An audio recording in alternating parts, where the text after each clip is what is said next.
the languages we know shape the thoughts we're able to form.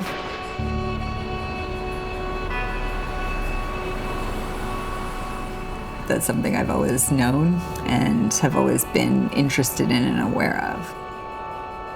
The project for the new Delta terminal at LaGuardia looks at linguistic diversity.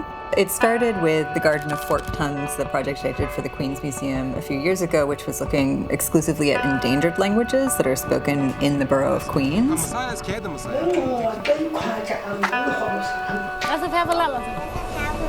We started working with Mariam in 2016 with an exhibit at the Queen's Museum, which we were commissioned to work on a Mother Tongues of Queens map. This mural in the main hall of the Queen's Museum that Mariam did took the language mapping that we had done and made it into this just kind of immersive, compelling visualization of the tongues, literally, I mean, the tongues of Queens.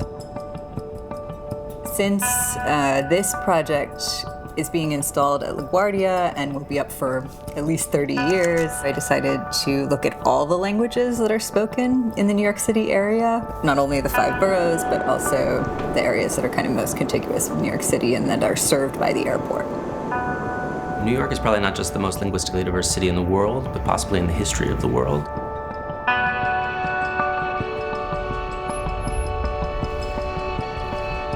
Part of the challenge of visualizing language is that language moves. It's not something which can be pinned down truly to a map. It's something that even when we're not speaking it, language is sort of suffusing our minds, and to actually visualize it in emotionally compelling, beautiful and sensitive ways. I think that's been at the core of our collaboration with Mariam. So the form that this is going to take on the wall in LaGuardia, it's about 365 square feet, and it will be located in baggage claim.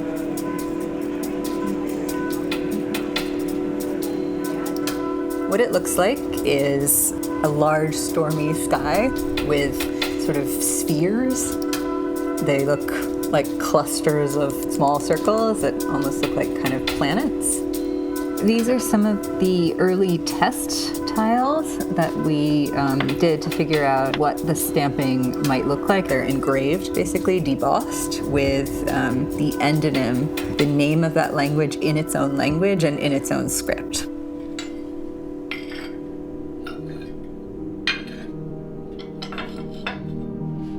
I hope people do, get curious about it and wonder and look at the plaque and are like, wait, what is this? And then if they want to know more, there'll be the QR code that really answers the question. They'll actually be able to hear a sample of the language being spoken, read something about the wealth of knowledge that we have in this place that comes from our diversity and that comes from the fact that we are a city of immigrants.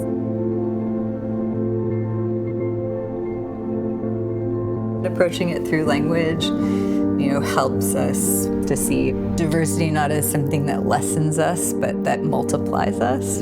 That's giving us more and more and more to draw on.